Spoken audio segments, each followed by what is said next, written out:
Mommy, if we eat today, will we starve tomorrow?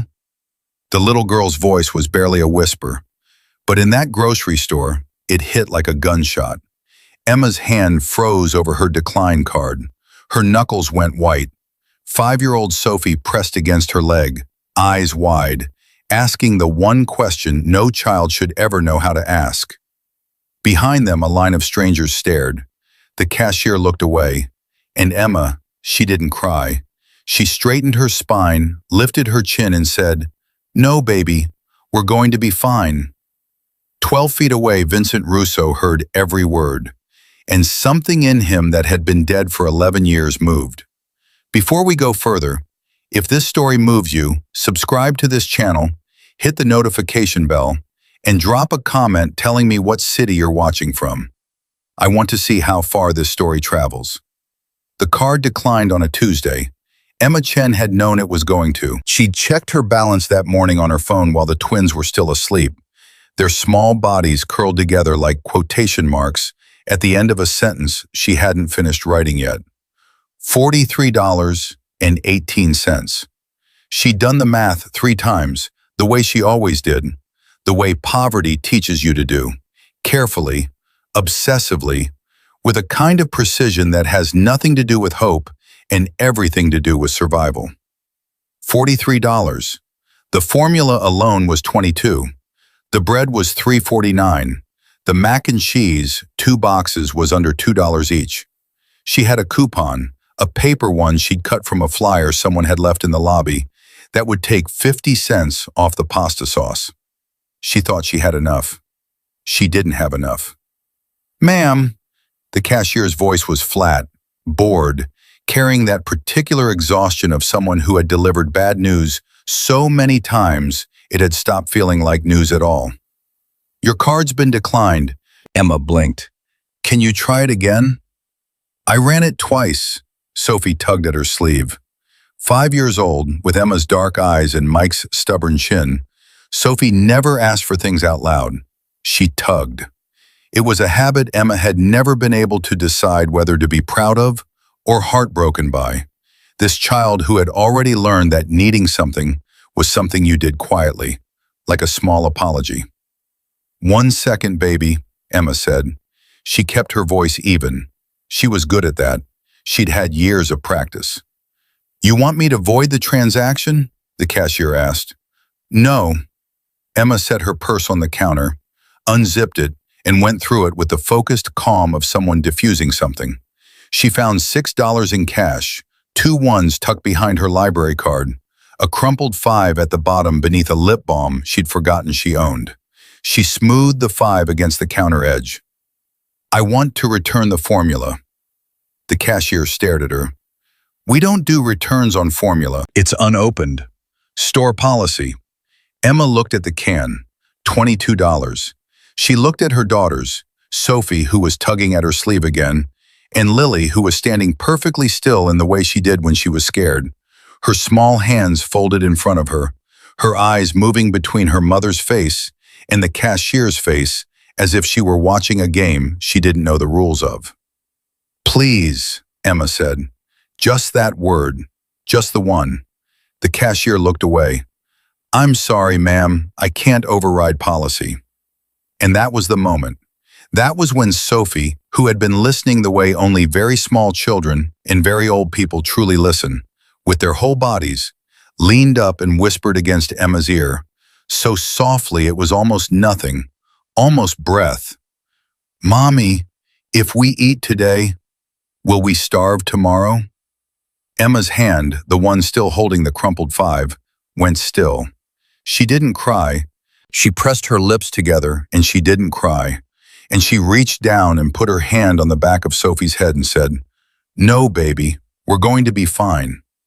Across the store, 12 feet away, in the beverage aisle with a bottle of sparkling water in one hand and a phone he wasn't looking at in the other, Vincent Russo heard every word. He shouldn't have been there.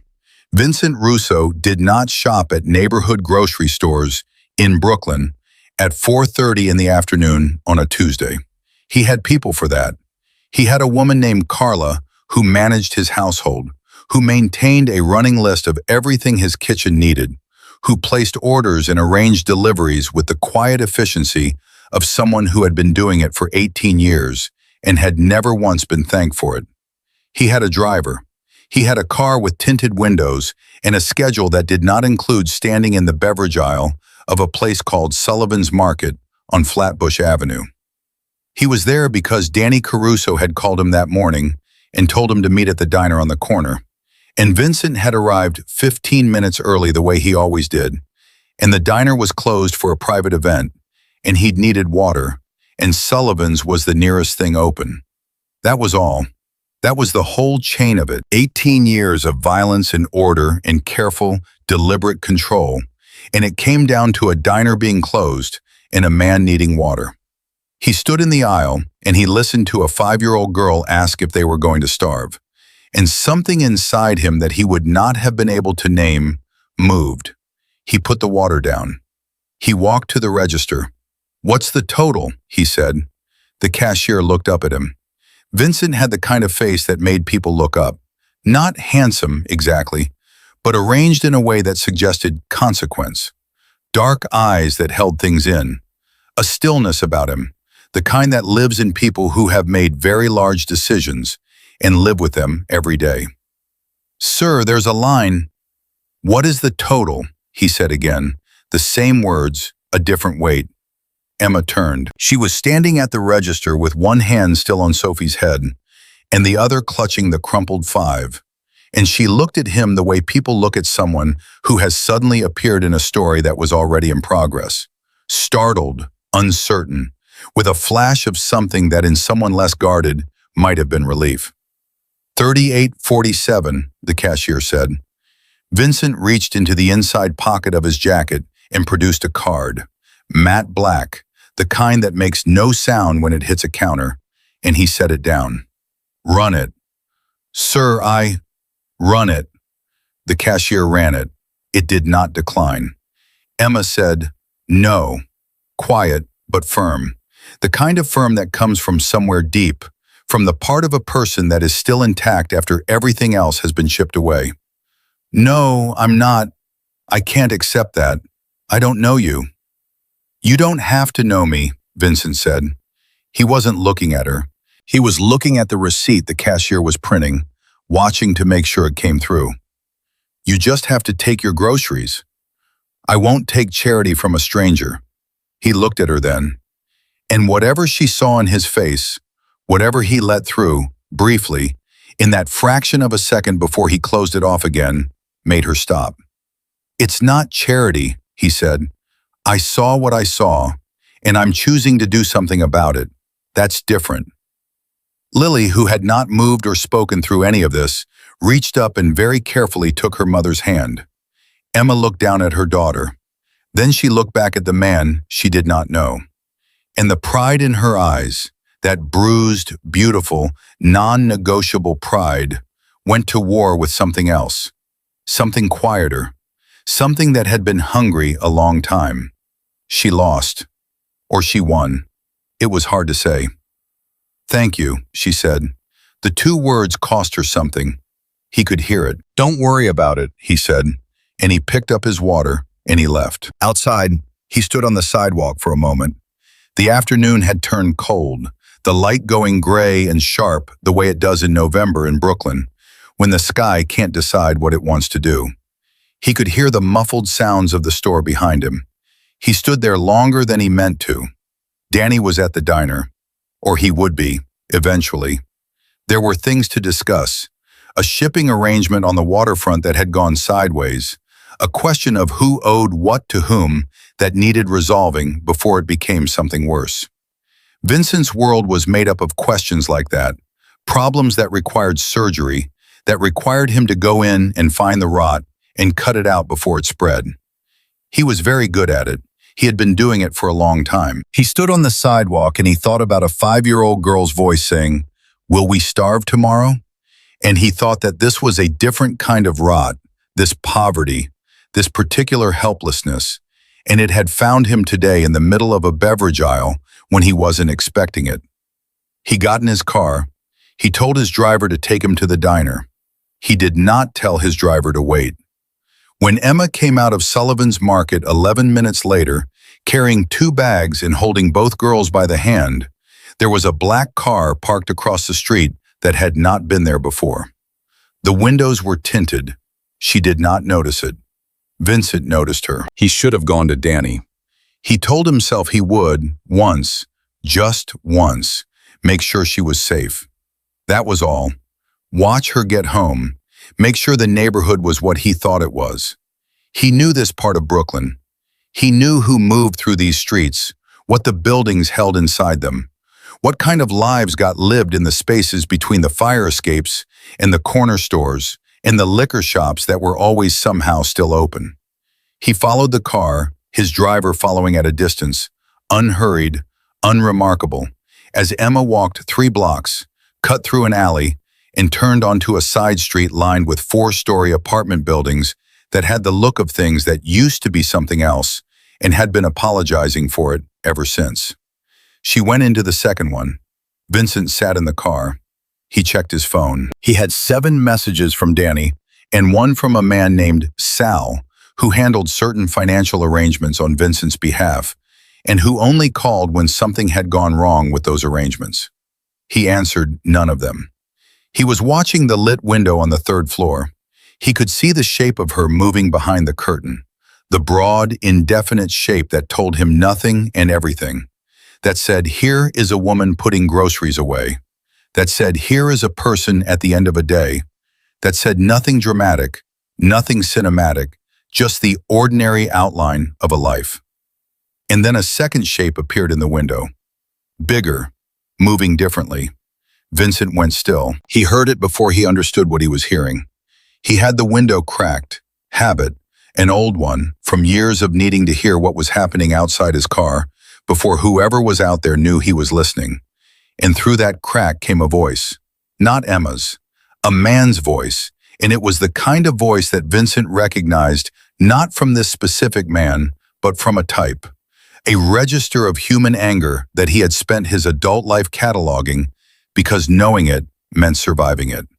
It was the voice of someone who had been drinking and someone who had a target. 3 bags. The voice from the window, muffled but audible, carried the clipped disgust of a man making a case. I told you, what'd I tell you? You can't be spending like that.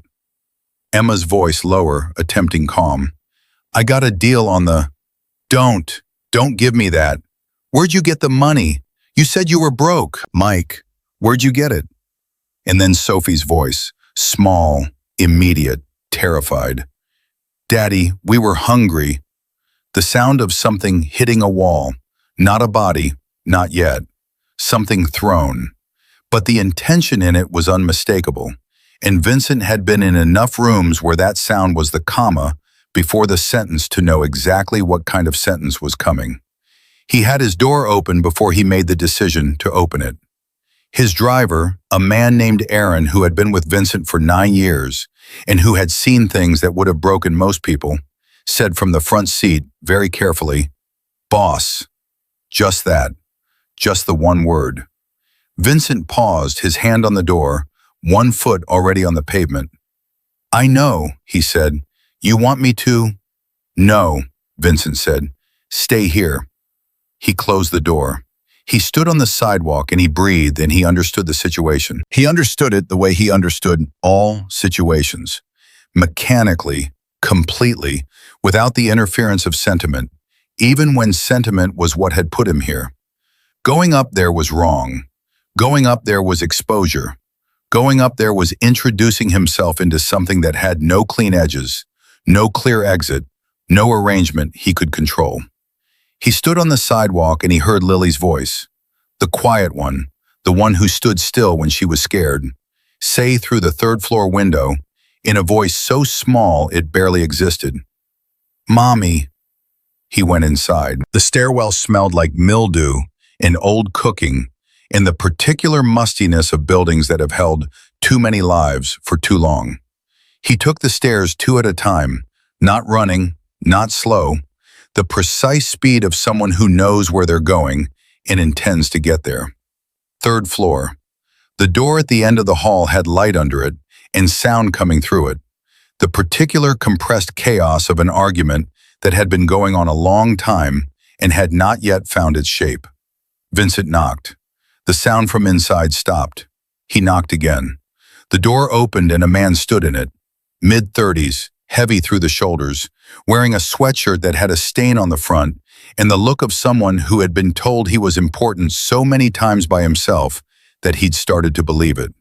He smelled like whiskey and the specific sour note of a man who'd been sweating through anger. This was Mike.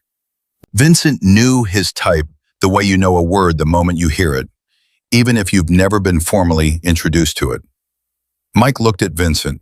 His face went through three things in fast succession: irritation, confusion, then the slow recalibration of someone trying to figure out whether this was a threat. "Who the hell are you?" Mike said. "I'm your neighbor from downstairs," Vincent said. He said it pleasantly. The pleasantness was the most dangerous thing about it. "You don't know me. I moved in last month. I wanted to introduce myself." Mike stared at him. "At 9 o'clock at night?" "I work late," Vincent smiled.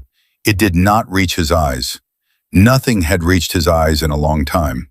"I'm sorry to interrupt. I just wanted to say hello. And to mention that the walls in this building are very thin." He let that sit for a moment, just a moment. Very thin. You can hear everything from downstairs. Everything.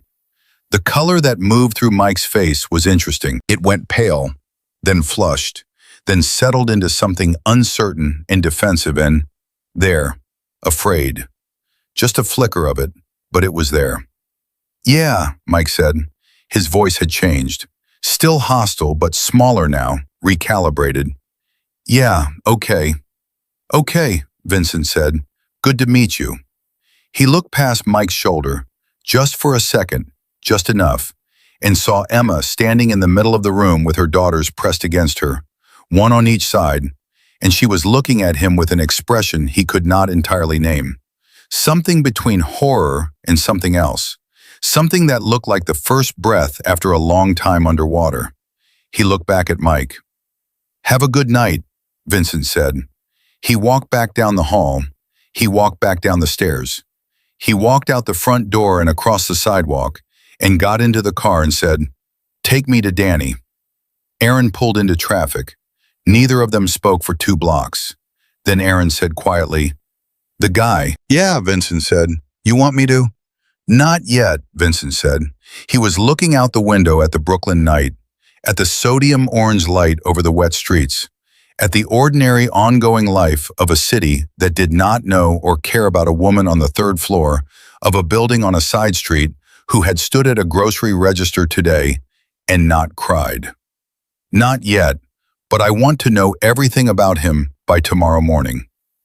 "Everything," Aaron repeated. "Everything," Vincent said. "His job, his debts, his history. I want to know what he owes and who he owes it to, and whether anyone in this city has been waiting for a reason to care about it." Aaron nodded. He did not ask why. That was the thing about Aaron. He understood that sometimes the reason came later, and sometimes it never came at all, and either way the work was the same. They drove toward the diner. Vincent sat in the back and said nothing, and thought about a 5-year-old girl's voice, about the way it had come through a 3rd-floor window and done something to the air. Mommy. One word. No punctuation. No performance. Just a child calling for her mother in the dark. He had been in this business long enough to know that the things that move you were never the things you expected. It was never the large catastrophes, the public violence, the dramatic moments that movies were made from. It was always the small things, the ordinary human moments that arrived without warning and found the places in you that you thought you'd sealed off. He thought he'd sealed everything off. He pulled out his phone and texted Aaron's associate, a man named Curtis who did research the way other people breathe, constantly and without effort. "I need a full background. Name's Mike, 3rd floor, tonight." Curtis replied in under a minute. "On it." Vincent put the phone in his pocket. He looked out the window. Somewhere behind him, in a building on a side street in Brooklyn, Emma Chen was putting her daughters to bed. And whatever she felt about the man who had knocked on her door tonight, the stranger she'd now seen twice, the man with the still eyes who had paid for her groceries and then appeared in her hallway and spoken to her husband in a voice like a closed door, she would spend a long time trying to make sense of it. He hoped she slept. He didn't know why he hoped it, but he did. The car stopped in front of the diner. Danny was waiting. There was work to do. There was always work to do. But for the first time in a long time, Vincent Russo walked into a room full of men who needed things from him and thought, I already did the most important thing today. Everything else is just business. Curtis delivered at 6:17 in the morning. Vincent was already awake. He hadn't slept much. A few hours, shallow and restless, the kind of sleep that leaves you more aware of the night than rested from it. He was at the kitchen table with coffee he hadn't touched when his phone buzzed with a file attachment and a single line of text from Curtis. You're not going to like this, or maybe you will. He opened the file.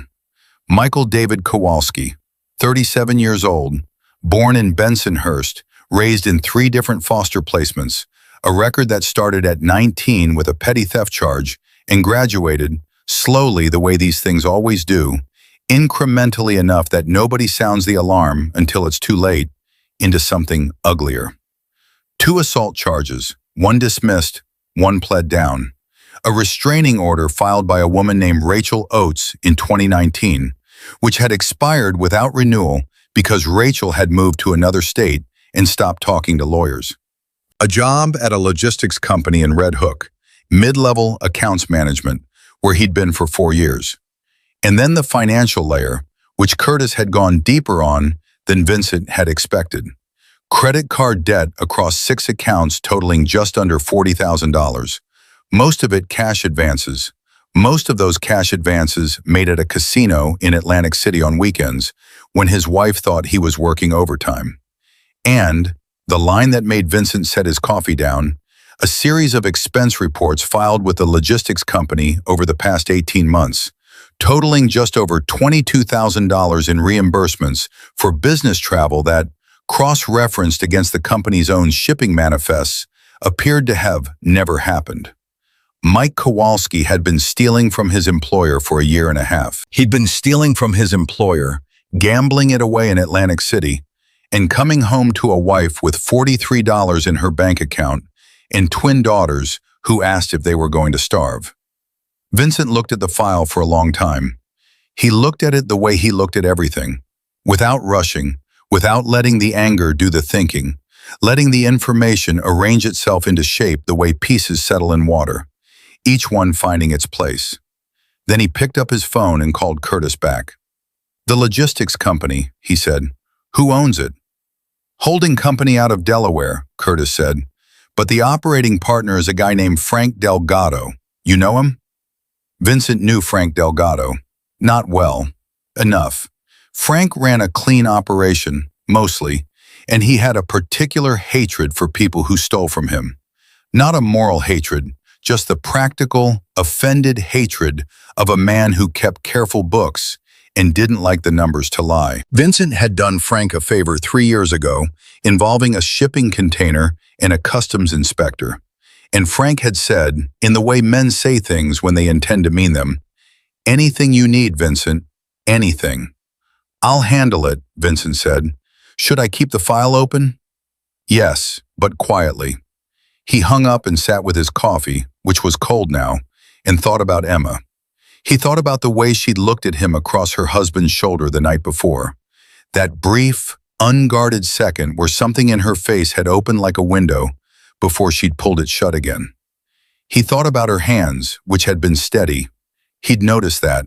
In rooms full of chaos, in moments that would have made most people tremble, her hands had been completely still. That kind of stillness was learned.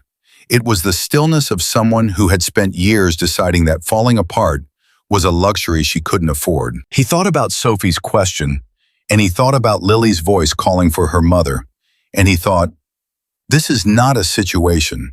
This is a life. This woman is living inside this, every day. That distinction mattered to him. He didn't know why it mattered more today than it had mattered yesterday morning, before he'd needed water and a diner had been closed, before a grocery store on Flatbush Avenue had put him 12 feet from a whispered question that had no business landing in his chest the way it had. He got up. He washed his coffee mug. He called Frank Delgado. Emma didn't sleep either. She lay in the bed in the dark and listened to Mike's breathing, even out beside her. Listened to it slow and deepen into the heavy, oblivious sleep of a man who had thrown something against a wall and shouted at his family and then walked it back when the stranger knocked. Had walked it back so fast, so completely, that it was almost impressive, the speed with which he'd reassembled himself into something manageable, and now slept like a man with a clean conscience. She stared at the ceiling. She thought about the man from the grocery store, the one with the dark eyes and the matte black card, and the voice that had said, "It's not charity," like he'd already considered every objection she might raise and dismissed them one by one before she could even make them. She thought about seeing him in the hallway, about the knock at the door that had stopped everything, that had cut through the noise of Mike's anger the way certain sounds cut through everything. A smoke alarm, a child crying, something that makes the body understand before the brain catches up that the situation has changed. She didn't know who he was. She knew what he was, in the broad and immediate way you know certain things about people without being told. There was money in him, but not the kind that was new or uncertain about itself. And there was something else, something that lived underneath the pleasant smile and the quiet voice. Something that she had absolutely no language for, but that every instinct she possessed had recognized on contact. She didn't know if that should frighten her. She thought it probably should. She thought about Sophie's question in the store, "Will we starve tomorrow?" And the familiar shame of it twisted in her stomach. The same shame it always brought, the same furious grief at herself for being in a situation where her 5-year-old had thoughts like that, words like that, the kind of arithmetic a child shouldn't know how to do. She'd told Sophie they would be fine. She always told them they would be fine. The trouble with telling your children you'll be fine is that eventually they're old enough to check your math. Sophie was getting old enough to check her math. At 2 in the morning, she slid out of bed and went to the girls' room and stood in the doorway watching them sleep. They were tucked together the way they always were, Lily on her side, Sophie sprawled on her back with one arm thrown over her sister like a small claim of ownership. They looked like her, both of them. She was grateful for that in a way she'd never said out loud. She went to the window, looked down at the street. The black car was gone. She didn't know when she'd started noticing it. Somewhere in the middle of the night, in the space between trying to sleep and failing at it, she'd become aware that she was aware of it, that it had registered on some level below conscious thought as a presence. And now its absence was something she noticed too, which was strange, which was a thing she filed away without examining too closely, the way you file certain things when you don't have the energy to understand them yet. She went back to bed. She did not sleep. Mike left for work at 7:40 the next morning. He was in the particular subdued mode he fell into the day after. Quieter than usual, domestic in an effortful way, pouring cereal for the girls without being asked, rinsing his coffee cup, moving through the apartment with the careful consideration of a man who understood, somewhere beneath the part of himself that would never admit it, that he had done something that needed offsetting. He kissed Sophie on the top of the head. He told Lily she looked pretty. He looked at Emma for a moment before he left, a long look, the kind that asked a question without asking it. She looked back at him, even, steady, the hands. He left. The door closed and Sophie immediately swiveled in her chair and said, "Is Daddy mad at us?" "No," Emma said. "Eat your cereal." "He sounds like he's mad when his voice does that thing." "What thing?" Sophie made a sound, low and tight in her throat, an imitation that was so accurate it was almost funny, and then, in the next second, not funny at all. "He's not mad," Emma said. "He's just Tired. Sophie looked at her with those dark, too old eyes. You always say that. Eat your cereal, Soph. Sophie ate her cereal, but she kept looking at her mother in that way she had, that particular 5-year-old surveillance that saw more than you wanted it to and stored everything. And Emma turned to the sink so she didn't have to be looked at that way while she tried to keep her face together. Lily, who had been quiet through all of this, said, from her end of the table, "The man who knocked, is he going to come back?" Emma turned. "What?" "The man who knocked last night." Lily said it without particular emotion, the way she said most things, as if she were reporting the results of a study she'd been conducting. "He had nice eyes, not happy nice, just careful." Emma stared at her daughter. "Careful," she repeated. Lily nodded and went back to her cereal. Emma stood at the sink for a moment, not moving, thinking about the word. Careful. This child, this 4-pound, 10-ounce impossible creature who had come into the world second, quietly, without drama, who had been watching and cataloging everything around her ever since, as if making up for lost time, had looked at a man she'd seen for approximately 6 seconds through a half-open door and come up with the single most accurate word for him that Emma had been circling around since the grocery store. Careful. Yes, that was exactly what he was. Vincent called Frank Delgado at 8. Frank picked up on the second ring. Vincent. His voice was warm, unhurried, the voice of a man who has built something solid and knows it. "I was just thinking about you." "Were you?" "Had a thing with the Port Authority last week, almost called you. Handled it myself, but..." Frank made a sound. "What can I do for you?" "You have a man in your accounts department," Vincent said. "Michael Kowalski, Red Hook office." A pause. "Yeah, mid-level. Been there a few years. Why?" "I think you should look very carefully at his expense reports from the last 18 months. Another pause, longer. Frank Delgado had built his business on knowing when someone was telling him something and when someone was telling him something important. "How carefully?" "Line by line," Vincent said. "Every receipt, every reimbursement. Cross it against your shipping manifests." The silence on Frank's end of the phone had a particular quality, the quality of a man doing fast mental arithmetic. "You're telling me someone's been skimming." "I'm telling you to look," Vincent said. "What you find is what you find." "And if I find what you're suggesting?" "Then you handle it the way you handle anything that offends you," Vincent said. "Legally, completely, with every resource you have." "Vincent," Frank's voice had dropped a register. "This a favor you're doing me, or is there something on the other side of this?" "I'm doing myself a favor," Vincent said. "That happens to also be a favor to you, and to some people who need this particular problem resolved." Frank considered this. "The man has a family?" "A wife and 2 daughters." "What happens to them?" "That," Vincent said, "is a separate matter, which I'm also handling." Frank said nothing for a moment, then, "You want him out by end of week?" "I want him gone," Vincent said. "End of week is fine." "Done," Frank said. "And Vincent, we're square after this, but if you ever need anything else..." "I know," Vincent said. "Thank you, Frank." He hung up.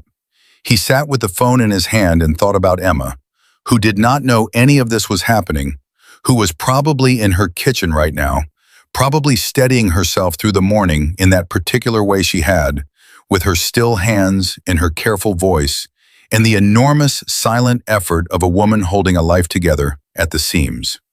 He thought, she's going to need more than this. Getting rid of him is the first thing. It's not the whole thing. He picked up the phone again and called a woman named Patricia Hale, who ran a nonprofit in Park Slope that connected domestic violence survivors with housing resources, legal aid, and emergency financial support. Patricia was not someone he knew from the underworld. Patricia was someone he knew from a different part of his life, the part that most people who thought they knew Vincent Russo didn't know existed. He had funded her organization for 6 years, anonymously, through a charitable trust so many layers removed from his name that not even Patricia knew where the money came from. "Patricia," he said when she answered. "Who is this?" "A friend. Don't ask me which one. I have a woman I want to refer to your program. Emma. She's in Brooklyn, Flatbush area. Twin girls, 5 years old. The situation at home is ongoing, and it's going to change very soon. And when it does, she's going to need support before she knows she needs it." Silence on Patricia's end. Then, "How soon is very soon?" "Days," he said. "Maybe less." "You want me to reach out to her?" "Carefully," he said. "She's proud. She'll refuse the first offer. Maybe the second. You'll need to give her a reason that isn't charity." Patricia's voice was dry, but not unkind. "We do this all the time." "I know you do," he said. "That's why I'm calling you." He gave her Emma's name, her address, everything Curtis had that was relevant. He did not give her his own name because he never gave Patricia his name. That was the arrangement, had been from the beginning, and she did not ask for it because she had long since stopped asking. He hung up and sat in the quiet of his kitchen and looked at his hands. He thought about the last time he had done something like this, arranged things from a distance, moved the pieces so that a situation resolved without anyone seeing the hand that moved them. He did it in his professional life constantly. It was, in fact, the thing he did best. The art of it, the part that required real skill, was making sure the resolution looked inevitable, like it had always been going to happen, like no one had needed to intervene. He was very good at making things look inevitable. But this felt different from the usual arrangements. This did not have the clean edges of business. This had Sophie's voice in it, and Lily's careful eyes, and Emma's hands that did not shake. And he was aware, with the particular clarity of a man who has spent his adult life being precise about what things are, that he was doing this not because it was logical or strategic or useful, but because something in him needed it to be done. That was new. That was something he was going to have to think about carefully later, when there was time. His phone buzzed. Aaron, boss. The husband just took a different route to work. Went to a pawn shop on Atlantic Avenue first. In and out in 8 minutes. Vincent read the message. He sat with it. A pawn shop at 8 in the morning meant something had been sold. Something from the apartment. Something that had been there when Emma went to bed and was gone when she woke up. And she probably didn't know yet. He thought, "It's moving faster than I expected." He typed back, "Keep on him. I want to know everywhere he goes today." Then he picked up his coffee, fresh this time, still hot, and he stood at his kitchen window and looked out at the city and felt the machinery of it all beginning to move. Frank Delgado looking at expense reports. Patricia Hale preparing a quiet outreach. Aaron following a man who was starting to feel the ground shift under him without knowing why. Mike Kowalski didn't know yet that his life was being quietly, methodically dismantled by a man he had met for 30 seconds in a hallway and dismissed as an inconvenient neighbor. Vincent thought, good, let him not know. The not knowing was part of it. The way the walls close in before you realize they're moving. That was not cruelty, it was precision. Vincent had learned a long time ago that the most effective kind of consequence was the kind that arrived fully assembled. No warning, no preamble, just the sudden, undeniable weight of everything you've done landing on you at once. He thought about Emma, waking up this morning not knowing that in some office in Red Hook, a man named Frank Delgado was already pulling files. He thought about how in a few days, everything was going to change for her. He thought, she doesn't know my name. She's never going to know what I did. And that's fine. That's exactly fine. He almost believed it. His phone buzzed again. This time it was Aaron, and the message was short. And it changed something. It changed the timetable. It changed, actually, everything about what Vincent had planned to be a careful, measured, invisible resolution. The pawn shop. I went in after him. You need to know what he sold. Vincent stared at the message. His chest did something uncomfortable. "What?" he typed. Aaron's reply came in under 10 seconds. 2 rings. One looked like an engagement ring. One was a child's ring. Small, pink stone. Vincent read it twice. He set the phone down on the counter very carefully. He stood very still. The stillness was not calm. It was the opposite of calm. It was the stillness of something that is holding an enormous amount of pressure in a very controlled space and is deciding, with great precision, exactly what to do with it. Mike Kowalski had sold his daughter's ring. That was the moment, not the grocery store, not the hallway, not the file from Curtis, not any of the things that had been accumulating in Vincent's chest since a Tuesday afternoon on Flatbush Avenue. That was the moment something in Vincent Russo stopped being careful. He picked up the phone. He called Aaron. "Turn around," he said. "Go back to the pawn shop." "Boss, buy them back," he said. "Both of them. Whatever they want for them, buy them back today." And then, Vincent said, "we accelerate the timeline." Aaron bought the rings back for $240. The pawn shop owner had tried for $350. Aaron had looked at him in a particular way that Vincent's people had, a way that had nothing to do with aggression and everything to do with certainty. The absolute unblinking certainty of someone for whom negotiation is not a request but a formality.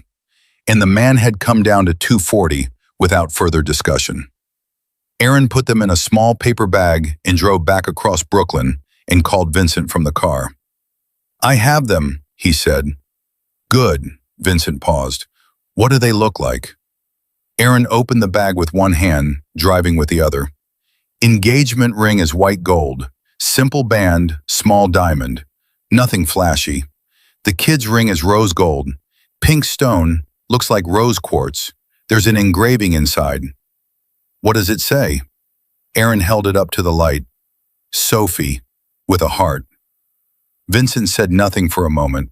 The silence on his end of the phone was the specific silence of a man who is keeping something in. "All right," he said finally. "Hold on to them. I'll tell you when." He hung up and stood at his window and breathed. Sophie's ring, engraved. A father had bought his daughter a ring with her name on it, or someone had at some point, when things were different or someone was trying to make them look different, and then that same man had gotten up in the morning while his daughter slept and taken it off whatever surface it sat on and walked it to a pawn shop and traded it for cash he would lose by the weekend. Vincent had known men like Mike Kowalski his entire life, had grown up surrounded by them, in fact. Men who hollowed out everything around them to fill whatever it was inside themselves that could not stay full. He did not feel sorry for them. He never had. The only emotion he'd ever been able to locate when he looked at a man like that was a cold, functional contempt that he used the way a surgeon uses a scalpel, precisely and only when cutting was necessary. Right now, cutting was necessary.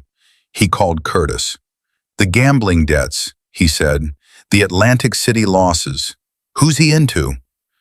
"Most of it is casino credit," Curtis said, "but there's a private lender attached to one of the accounts.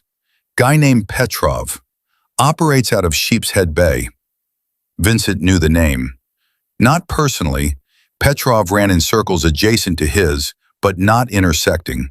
The kind of man who existed in the gray spaces between organized and disorganized, scraping his operation together from other people's desperation.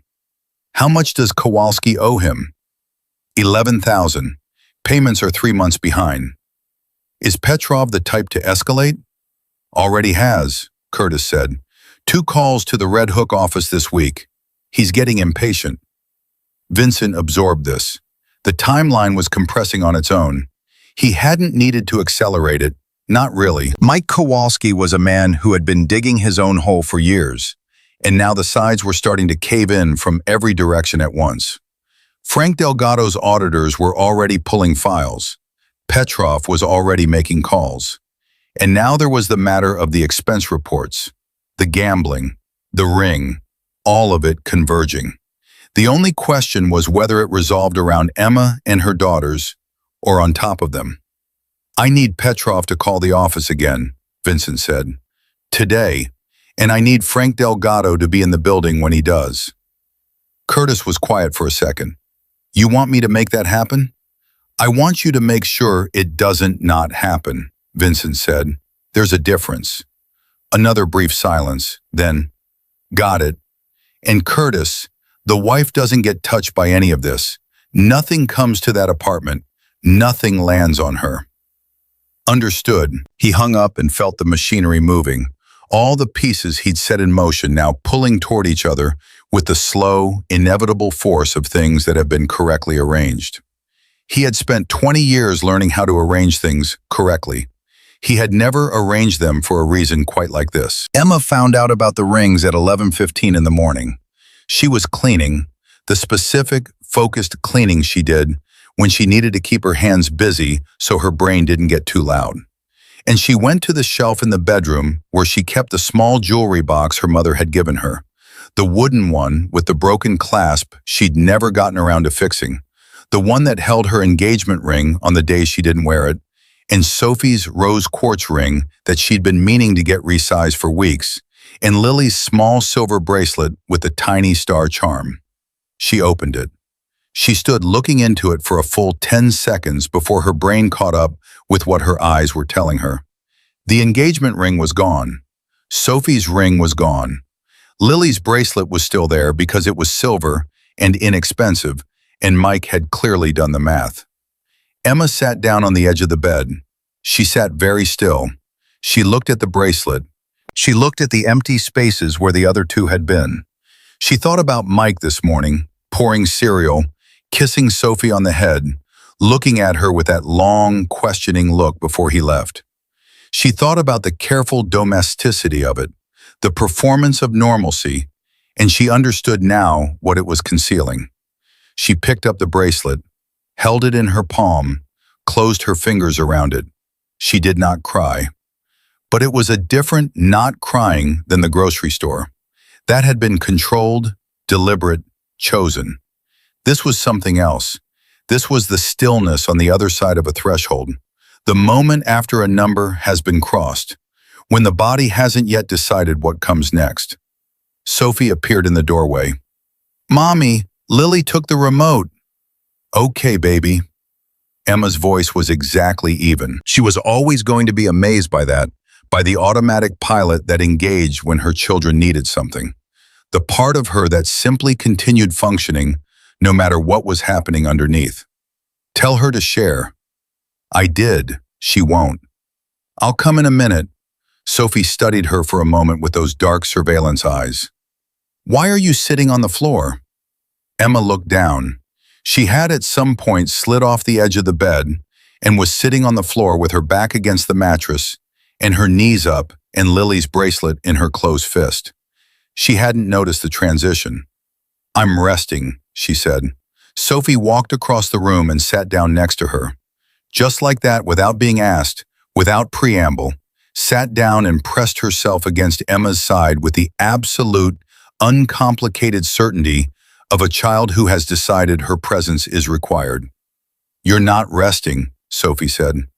"Sophie, your face does a thing when you're sad," Sophie said. "It gets very smooth, like you're trying really hard not to do anything with it." Emma looked at her daughter, 5 years old. 5 years old, and she had a clinical vocabulary for her mother's grief face. "I'm okay," Emma said. "I know," Sophie said. And then, the way she always did, the way that broke Emma open every single time, she put her small hand over her mother's closed fist, over the bracelet, and just held it there. No words, just the weight of her hand, the fact of her. Emma pressed her lips together.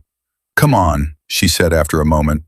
"Let's go deal with your sister." Mike's day was falling apart before noon. He'd felt it coming, not the specific shape of it, not the details, but the feeling, the low, warning vibration that had been building in him for weeks, the sense of something large and structural beginning to shift.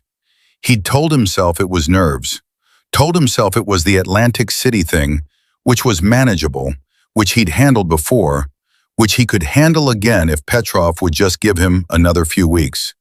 Then his manager called him into the office at 10:30 and closed the door.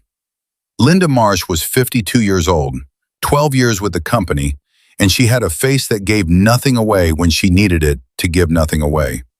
She sat across from him with a manila folder on the desk between them, and she said, "Mike, I need to ask you about some discrepancies in your expense reports." The floor went a little uncertain under him. "What kind of discrepancies?" She opened the folder. "I'm going to need you to walk me through the October trip to Baltimore." "The Baltimore? Yeah, that was a client meeting, the Henderson account." "There's no record of a Henderson account meeting in October," Linda said. "I checked with the Henderson team this morning." He felt the sweat start at the back of his neck. "It might have been logged under a different Mike." Her voice was very quiet.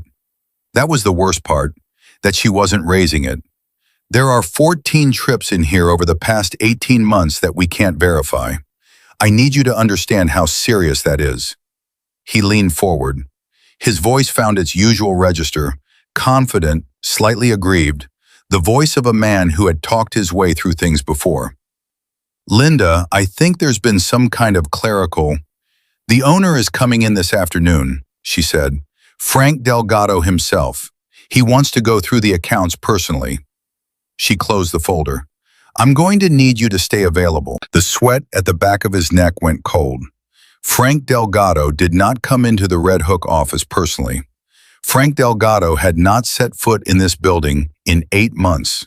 There was exactly one reason Frank Delgado would drive across Brooklyn on a Wednesday to sit in the accounts department, and Mike Kowalski knew what that reason was. His phone buzzed in his pocket.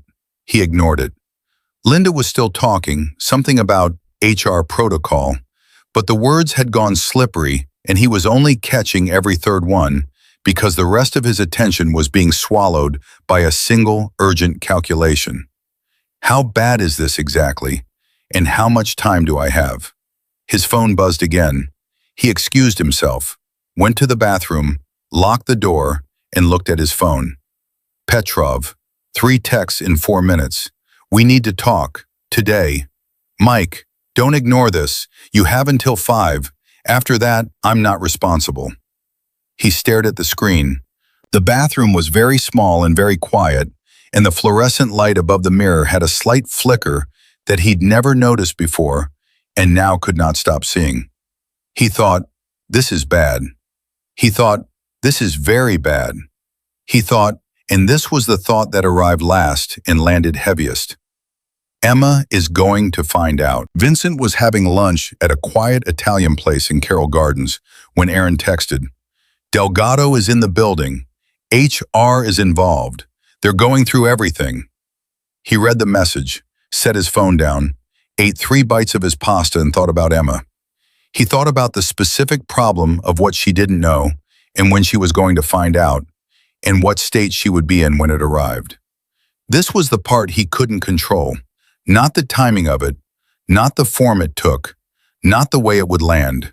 He could arrange for Mike's professional life to collapse. He could not arrange for Emma to be ready. He thought about Patricia Hale, who he'd called that morning. Patricia, who was very good at her job and who would make contact with Emma, carefully, the way he'd asked, sometime in the next day or 2. Whether Emma would let her in was another question entirely. A woman who refused grocery money from a stranger on principle was not going to easily accept help from an organization she hadn't asked for. He thought, there has to be another way in. He sat with that for a moment, turned it over, then he paid his check, walked out, and made a phone call he hadn't planned on making. A woman named Grace Cho, who ran the after-school program at the community center 4 blocks from Emma's apartment. Vincent had written a check to that program 2 years ago, again anonymously, again through the trust, and Grace had a phone number on file for the trust's administrator, which was Curtis, who would redirect the call appropriately. He didn't call Curtis. He called Grace directly, from a number she'd have no reason to recognize. "Miss Cho," he said, "my name is not important, but I understand your after-school program has a scholarship component for families in the neighborhood. A pause. It does. It's need-based. I'd like to fund 2 additional slots, he said, specifically for a family in your area. Twin girls, 5 years old. Their mother's name is Emma. Grace was quiet for a moment. That's very specific. It is, he said. I'm aware of their situation. I'd like the outreach to come from your program directly. Nothing that suggests a referral. Nothing that looks like charity. Just an invitation. A routine one. Sir, Grace said carefully, we typically don't operate on anonymous tips. I know, he said. I also know that your program lost its city funding allocation last spring and has been operating at a deficit since August. He paused. I'll cover the deficit and the 2 slots. All I'm asking for in return is that those 2 little girls get invited to join your program next week. The silence this time was different. The silence of someone weighing something real. I'll need to do an intake, Grace said finally. Standard process. I reach out to families in the area regularly. I can include her on the list naturally.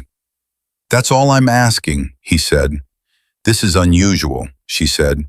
Yes, he agreed, it is. He hung up. He stood on the sidewalk and breathed the cold air and thought about how many pieces he had now moving at once.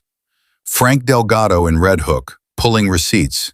Petrov pressing from another direction. Patricia Hale preparing outreach. Grace Cho, who would call Emma about the after-school program. Aaron watching Mike's movements. And all of it invisible to the person at the center of it. Emma, who was home right now, who had found something this morning or would find something soon, who was holding her family together by sheer force of a will that most people never needed to develop because most people's lives never demanded it. His phone rang. Aaron. You need to hear this, Aaron said. Kowalski left the building, didn't tell anyone, just walked out around noon. I'm behind him. Where is he going? He stopped at a liquor store. He's been sitting in his car for 20 minutes. Vincent closed his eyes briefly. A man sitting in a car outside a liquor store in the middle of the workday was a man who had run out of moves and was deciding between bad options. That was a particular kind of dangerous. Not the aggressive danger of someone with power, but the cornered danger of someone who had none. Is he headed home? Vincent asked. Not yet, but he's been on the phone. I can't hear the calls. Keep on him. If he turns toward the apartment, I'll call you first, Aaron said. Call me immediately, Vincent said. The second he turns toward that building, you call me. He walked back to his car. He told his driver to take him to Flatbush. He sat in the back and thought about Emma's hands, about how still they were, about how still she would need them to be in the next few hours. He thought about Lily saying, careful, about how the child had looked at him for 6 seconds through a half-open door and found the most accurate word for him anyone had used in years. His phone rang again. This time it was a number he didn't recognize, which was unusual. Very few people had his personal number who he didn't know. He almost didn't answer. He answered. Is this? A woman's voice, uncertain, slightly breathless, like someone who had just made a decision and was still not sure it was right. I'm sorry, I don't know if I have the right number. I'm looking for the person who was at Sullivan's Market on Tuesday, on Flatbush. There was My name is Emma. Vincent sat very still. Yes, he said, you have the right number. A pause. He could hear her breathing, hear the specific quality of it, controlled, deliberate, the breathing of someone maintaining composure as a practice rather than a natural state. How did you get my number? He asked, even though he knew she hadn't. She'd gotten a number from somewhere, from someone, a redirect through a chain he'd set up years ago for exactly these situations, a buffer between himself and the world. It meant she'd been looking. It meant something had happened today that made her look. My neighbor, she said, Mrs. Okafor downstairs. She said she saw you in the building Tuesday night and she She had a card. I don't know how she had it. I wasn't going to call. I almost didn't. But you did, he said. Something happened today, Emma said. Her voice was steady. That was the thing about her that he was going to keep being startled by. The steadiness of it, even now, even making a call she hadn't planned to make to a man she didn't know. I need to know who you are. I need to understand what's happening. Vincent looked out the window at Brooklyn going past. He thought about what to tell her. He thought about all the things he wasn't going to say, all the machinery he'd set in motion that she couldn't know about yet, all the ways in which her life was already being rearranged by hands she couldn't see. He thought about the right thing, the precise, careful, honest right thing. I'm someone who saw a situation that needed to be addressed, he said, and I addressed it. That's not an answer. No, he agreed, it isn't. Can we meet? Silence. Long enough that he thought she was going to say no, and he was already thinking about how to respond to that, how to give her enough without giving her too much, how to... The coffee shop on DeKalb, she said. The one with the green awning. Tomorrow morning, 9 o'clock. My neighbor watches the girls. I'll be there, he said. And I need you to tell me the truth, she said. Whatever it is. I've been lied to enough. I need the truth. Vincent Russo had been lying, in one form or another, for as long as he'd been doing business. He was very good at it. It was, in fact, one of his primary professional skills. Yes, he said, and meant it. She hung up. He sat in the back of the car and looked at his phone and thought, this just became something different. Everything he'd arranged was still in motion. Frank, Petrov, Patricia, Grace, all of it still moving. But now there was this. A 9 o'clock meeting in a coffee shop on DeKalb with a woman who had his redirect number and a neighbor named Mrs. Okafor, and a voice that demanded truth the way most people demanded oxygen, as if the absence of it was simply not survivable. His phone buzzed. Aaron, he's moving, heading toward the apartment. Vincent's hand tightened on the phone. How long, he typed. 10 minutes, maybe less. He's driving fast. Vincent looked at the time, looked at how far he was from Emma's building, did the math, the same math she'd done in the grocery store, careful and quick, and with everything riding on it. He wasn't going to make it in time. He typed, go to the door, ring the bell, tell her there's a gas smell in the building, get her and the girls out and keep them out. A pause. Then, boss, that's... Now Aaron. He put the phone down and told his driver to drive faster and sat in the back of the car with his hands on his knees and thought about Emma, who was about to open a door and find Aaron instead of Mike, and who would not understand why, and who deserved, more than anything, more than the coffee shop tomorrow, more than all the carefully arranged pieces, a single moment of not being afraid in her own home. He couldn't give her that yet, but he was going to. Aaron rang the bell at 3:52. Emma had been in the kitchen when she heard it, standing at the counter with a glass of water she wasn't drinking, turning over in her mind the phone call she just made, the voice on the other end of it, the way he'd said yes when she asked for the truth, the single syllable of it landing with a weight that most people's entire sentences never managed. She'd been standing there replaying it, trying to decide if she'd done something reckless or necessary, or both, when the buzzer sounded and pulled her back into the room. She pressed the intercom. Who is it? Ma'am, my name is Aaron. I work for your neighbor. The one you spoke with today on the phone. He asked me to come by. Emma stared at the intercom panel. He sent someone to my apartment? There's a situation, Aaron said. His voice was careful, deliberate. The voice of someone who had been given specific instructions about what to say and was working within them. He asked me to bring you and your daughters downstairs, just for a little while. He'll explain when he gets here. He'll explain, she said it flat, not a question. Yes, ma'am. I don't know you. I know, I'm sorry about that, but I need you to trust me for the next few minutes. And I'm asking you to do that even though you have no reason to." Emma looked at the intercom. She looked at the kitchen, at the glass of water, at the hallway where she could hear the television in the girls' room, and Sophie's voice doing a running commentary on whatever cartoon was playing. The specific animated monologue of a 5-year-old who had decided the characters on screen needed her editorial input. She thought about Mike, who had left work at noon, according to the call she'd gotten from Linda Marsh, Mike's manager, who had reached out not out of courtesy, but out of the quiet professional obligation of someone who'd learned enough in the last few hours to feel that a wife deserved to know her husband had walked out of an HR meeting without a word. Linda hadn't said much. She hadn't needed to. What she'd said was, "I thought you should know he left the building. We don't know where he went." That was all. That was enough.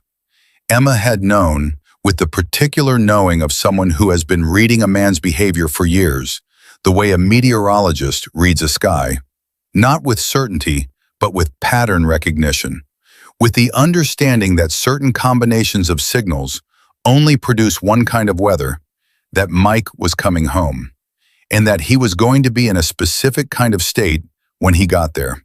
She pressed the intercom.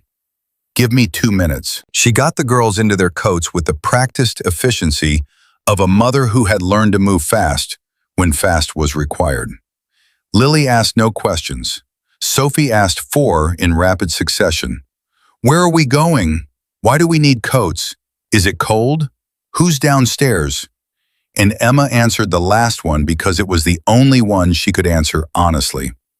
"Someone I'm going to talk to," she said. "The man with the careful eyes?" Lily said. She was already zipping her own coat, small fingers working the zipper with focused competence. Emma paused. "How do you know about his eyes?" "I saw them through the door." "You're 5. His eyes were the part you could see," Lily said, as if this were simply logical, which it was. Emma got them downstairs. Aaron was waiting in the lobby, a tall, quiet man in a dark jacket who had the general bearing of someone who had learned stillness from a person who was very still. He looked at Emma with a directness that was respectful rather than intrusive. A quick assessment that clocked the girls, their coats, Emma's face in whatever he read there. And then he said, "Thank you. My car's outside. You don't have to go anywhere you don't want to go. I just need you away from the front of the building for a little while." "Why?" Emma said. Aaron hesitated. 1 second, maybe less, but she caught it. "Mike is on his way home," she said. It wasn't a question. Aaron said nothing, which was its own answer. Emma looked at him. She felt Sophie press against her leg. She felt Lily take her hand. And she made the calculation that women in her situation made constantly, the relentless triage of available options, the brutal pragmatism of someone who had learned that the difference between a bad outcome and a worse one was usually about timing. "Okay," she said. The car, they sat in Aaron's car, parked half a block from the building, not directly in front, positioned with a sightline that Aaron could use and Emma couldn't, which she understood was intentional. And Aaron gave the girls a bag of pretzels he produced from the glove compartment with the resigned preparedness of a man who had spent enough time managing complicated situations to know that snacks were a fundamental crisis management tool. Sophie accepted them without ceremony and immediately began sorting them by size. Lily held one pretzel and looked out the window. Emma watched the building. "Who is he?" she said, not loudly, not toward Aaron particularly, more toward the window, toward the street, toward the question that had been accumulating since Tuesday afternoon. "He's someone who cares about outcomes," Aaron said. He was watching his mirrors. "That's not an answer either." "I know," Aaron's voice was even, "but it's the most honest thing I can tell you without overstepping what's his to tell." She accepted that. She didn't like it, but she accepted it, because there was something in Aaron's manner, not warmth exactly, but a specific quality of reliability, the sense of a man who said what he meant and meant what he said and did not perform either, that made her trust the boundary even while she resented it. Mike's car turned the corner at 4:09. She saw it immediately. She knew that car the way she knew the sound of his key in the lock, the way she knew his footsteps in the hall. With the whole body, with the involuntary vigilance of someone who had spent years calibrating their environment to his moods. The car came down the block too fast, parked badly, half a tire up on the curb. Aaron had his phone out. Mike got out of the car. He looked, even from half a block away, even through a tinted window, like a man who had been sitting with something terrible for several hours and had arrived at the stage past despair and into the flat, dangerous territory beyond it. He went into the building. Aaron was texting. Emma watched the door close behind her husband and felt something she couldn't entirely name. Not relief, not fear, but a strange, almost disassociative calm. The calm of someone watching a storm from inside glass and understanding for the first time that the glass is actually there, that it is actually between her and the weather. Sophie held out a pretzel. "Mommy, do you want the big one or the medium one?" Emma looked at her daughter. "The medium one," she said, and took it. Vincent arrived at 4:23. He came around the corner on foot, which surprised her. She'd expected the black car, had been watching for it, but he'd had Aaron drop him 2 blocks away and walked. And so she saw him before he saw the car. Saw him moving down the sidewalk with that particular quality he had, that stillness in motion, like a man who carries his own atmosphere with him everywhere he goes. Aaron rolled the window down slightly and said, "Boss, we're here." Vincent stopped. He looked at the car, then at Aaron, then through the window at Emma. He came to the passenger side. She opened the door before he reached it. They looked at each other in the cold air between the open car door and the sidewalk. The first time she'd seen his face clearly, not across a grocery store, not past a husband in a hallway, but directly, in daylight, with nothing between them. He looked tired. She hadn't expected that. She'd been building a version of him in her mind that was less human. All that controlled competence, all that quiet authority, and the tiredness was a detail that didn't fit, that made him abruptly, uncomfortably real. "The girls are in the car," she said. "I see that." He looked at them. Sophie, who was watching him with the frank, unblinking curiosity of a child who has decided someone is interesting. Lily, who had turned from the window and was regarding him with the same calm, measuring look he remembered from the half-second in the doorway. He nodded at them both, a small, serious nod, and both girls looked at their mother.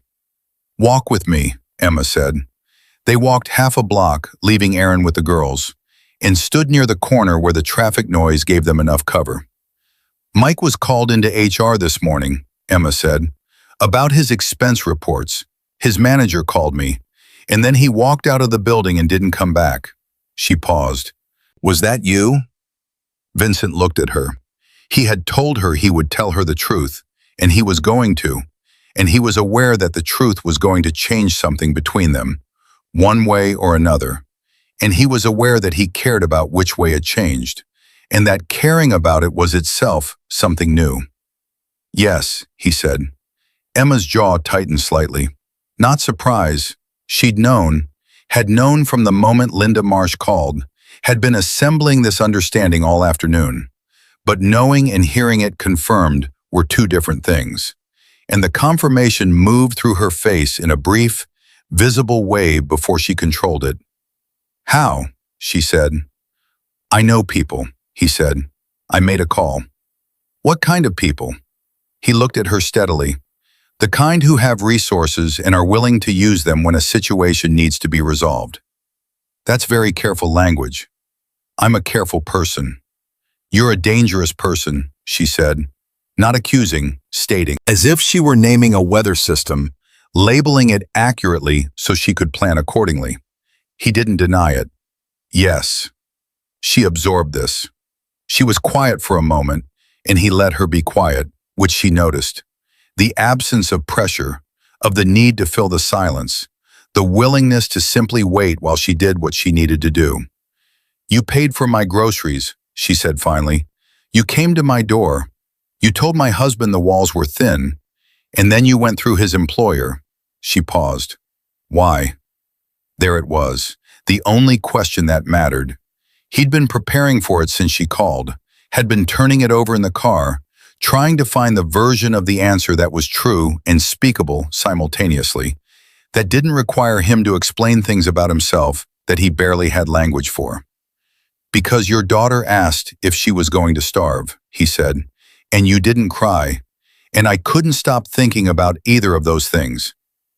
Emma stared at him. That's it, she said. That's most of it. She looked away, down the block at the building, at Mike's badly parked car, at the ordinary street with its ordinary Tuesday afternoon traffic, none of which knew or cared that everything was rearranging itself. He sold Sophie's ring, she said, this morning, before work. I know, Vincent said. She turned back sharply. You know? I had someone watching the building. After Tuesday night, he held her gaze. I told you I'd tell you the truth. The silence this time had a different quality, heavier. He watched her process it, not just the information but the implications of it, the full picture of what it meant that a stranger had cared enough, or been compelled enough, or whatever the right word was, to watch her building and track her husband and dismantle his employment. The rings, she said slowly. Do you know where they are? He reached into his jacket pocket. He produced the small paper bag that Aaron had brought him before he got out of the car, and he held it out. Emma looked at the bag. She did not take it immediately. She looked at it the way she'd looked at the groceries in the store. That war between pride and need, between what she wanted to accept and what accepting cost her. Sophie's? She said. Both of them. Aaron went back to the pawn shop this morning. Her hand moved. She took the bag. She opened it, looked inside at the two rings lying there. The white gold engagement band, the small rose quartz with its engraving, and for the first time since the grocery store, since before the grocery store, since probably a long time before that, Emma Chen's careful, deliberate, maintained composure moved in a way she hadn't chosen. It wasn't crying, it was one breath, a single, fractured exhale, the kind that escapes when the body decides it's been holding something long enough and releases it without asking permission. She closed the bag. She closed her hand around it. She looked at a fixed point on the sidewalk until she had herself back. Thank you, she said, the same two words as the grocery store, but different now. The cost of them was different. He's upstairs, Vincent said, in the apartment. I need you to listen to me for a minute. She looked up. He knows about the expense reports, he said. He walked out of work because he knows it's coming apart. The man he owes money to, a private lender named Petrov, has been calling his office. That's going to escalate in the next day or two. He watched her face. I'm telling you this so you understand what the next few days look like. It's going to be bad, Emma. The professional thing, the legal thing, it's already in motion. He's going to come home and feel the walls closing, and he's going to look for somewhere to put it. Her chin lifted. You're warning me? Yes. You arranged all of this, and now you're warning me about it. Yes. She looked at him for a long moment. What do I do? It was the first time she'd asked him anything. The first time she'd put a question to him that was forward-facing, that was about next rather than about how. He understood what it cost her. A woman who did not ask for help, who had built her entire survival strategy on not asking, was asking. I've been in contact with an organization, he said, a nonprofit. They work with families in situations like yours, housing support, legal resources, emergency funding. A woman named Patricia Hale is going to reach out to you, probably tomorrow. I need you to take her call. Emma's eyes narrowed. You've already contacted them. Yes. Before you asked me. Yes. She made a sound that was not quite a laugh. You are exactly as arrogant as you look. Probably, he said, and something shifted almost imperceptibly in his face. Not quite a smile, but the ghost of the reflex that would have been a smile, briefly, before it was controlled back into stillness. Emma noticed it. She noticed most things. There's also an after-school program, he said, on Nevins. The woman who runs it is going to call you about enrollment slots for the girls. It's good. It's safe. It would give you some hours during the day to deal with what's coming. She stared at him. How long have you been? When did you start? Tuesday night, he said, after the hallway. She pressed her lips together. She looked at the bag in her hand, at Sophie's ring inside it, at the rose quartz that some version of Mike, the earlier version, the one that had existed before all this, or maybe the one that had existed only as a performance, had held in a store and chosen because of the pink stone. He's going to lose his job, she said, not a question. Yes, and the legal thing. That will take longer, but yes. And Petrov, the money he owes. Being managed, Vincent said. That's not your concern. She looked at him sharply. What does that mean? It means someone will deal with Petrov and you won't have to. Someone, she repeated. You. Through channels. Through channels. She shook her head, a small, disbelieving motion. Do you understand how insane this is? You're a stranger. I've spoken to you twice, and you've... She gestured, a frustrated arc of her hand that took in all of it, the whole invisible structure he'd built around her life in 72 hours. I know, he said.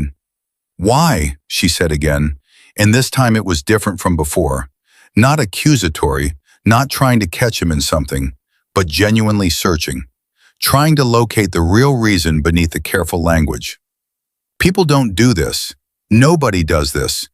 What is this actually about for you? He looked at her. He thought about what to say, and he thought about the truth, and the gap between the two of them, and he thought about a woman who had asked for the truth and meant it and would know the difference. When I was 8 years old, he said, my mother stood at a counter very much like the one at Sullivan's, and her card was declined. And she didn't cry either. He paused. There was nobody there to do anything about it. Emma went very still. I'm not trying to make this about me, he said. I'm telling you so you understand that this isn't random. It wasn't charity. It was... He stopped, found the word. Recognition. She looked at him for a long time after that. The traffic moved. The cold air moved. Somewhere in the car, half a block away, Sophie was probably still sorting pretzels, and Lily was probably still watching the world with those quiet, cataloging eyes. Okay, Emma said. It was a small word for what it was carrying. He understood it anyway. His phone buzzed. He glanced at it. A text from Aaron. 2 words. He's moving. Vincent looked up at the building. 3rd floor. The light was on. Go back to the car, he said. Stay with Aaron. I need 5 minutes. Emma grabbed his arm, her hand on his sleeve, quick and firm. No, whatever you're thinking. I'm just going to talk to him, Vincent said. That's what you said last time. Last time I didn't know everything I know now, he said. This is different. Different how? Her grip tightened. What are you going to say to him? Vincent looked at her hand on his arm. He looked at her face. He thought about Mike Kowalski upstairs, a man who had gambled his family's money and sold his daughter's ring and was now sitting in an apartment with the knowledge that his professional life was over and his debts were calling in. And he thought about the specific kind of man that produced, the cornered, explosive, unpredictable kind. And he thought about Emma going back up there tonight without this being resolved. I'm going to tell him what's coming, Vincent said. I'm going to lay out exactly what he's facing, the job, the legal situation, Petrov, and I'm going to give him one choice. What choice? To leave quietly, Vincent said, tonight, without a scene, without going near you or the girls. Emma stared at him. And if he doesn't? He will. How can you know that? Because I'm going to make the alternative very clear, he said. And the way he said it, not threatening, not performative, just exact, just the flat statement of a man who meant precisely what he said in the precise way he said it, closed the conversation entirely. She released his arm. He walked into the building. Mike was in the kitchen when Vincent knocked.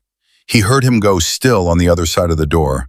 The specific cessation of movement, the held breath of someone who was hoping whoever it was would go away.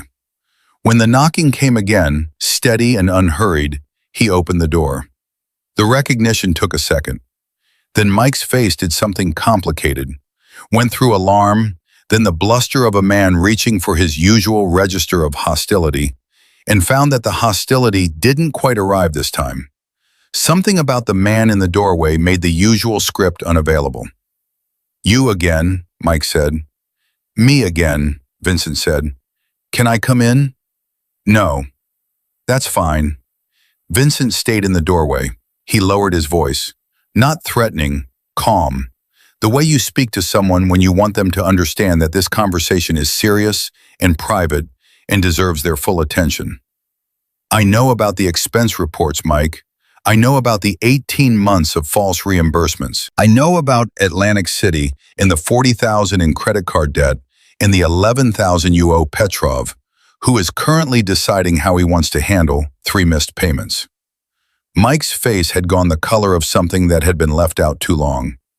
"Who are you?" His voice had dropped all its aggression. What was left was something smaller. "What do you want?" "I want to give you a choice," Vincent said, "which is more than what's coming will give you. Frank Delgado is going through your records today.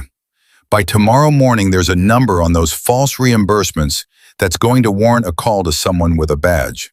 You've got maybe 14 hours before that call gets made." Mike swallowed. "I can explain the—" "You can't," Vincent said, simply, completely, "and you know you can't. So here is your choice. You pack what you need tonight, you go somewhere, anywhere, and you don't come back. You don't come back to this apartment.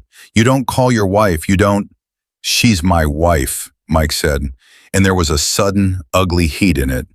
"You don't get to tell me—" "I get to tell you," Vincent said quietly, "that if you go into that apartment tonight in the state you're in, and you take whatever you're carrying right now and put it on your wife or your daughters, the legal situation you're facing will become the least of your problems." He held Mike's eyes. "Do you understand me?" The heat in Mike's face collapsed. What replaced it was the thing underneath all that anger, the thing that the anger had been built on top of for years. Fear. Plain, structureless, pervasive fear. The kind a man carries when he's been making bad decisions for so long they've become a way of life, and the life has finally run out of road. "Where am I supposed to go?" Mike said. His voice had gone thin. "That," Vincent said, "is the first decision in a very long time that is genuinely, entirely yours." He left Mike standing in the doorway.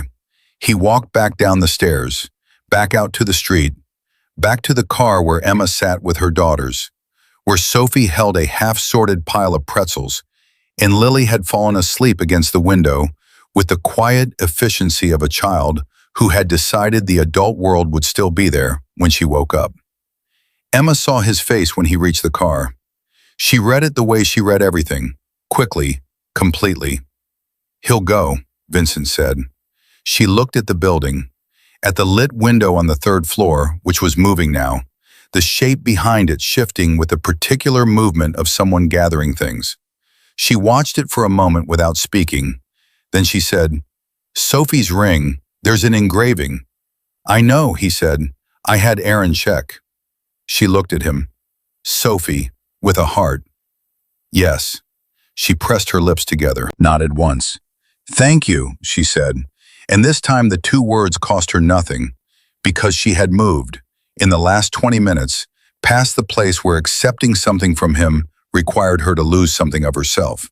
She had moved through that threshold without noticing exactly when, which was either a sign that she trusted him or a sign that she was too tired for pride. She thought it was probably both. She thought, I don't know this man. I don't know what he is or what he wants or what any of this means. She thought, he drove back to a pawn shop and bought my daughter's ring with her name on it and handed it to me in a paper bag and told me the truth when I asked him for it.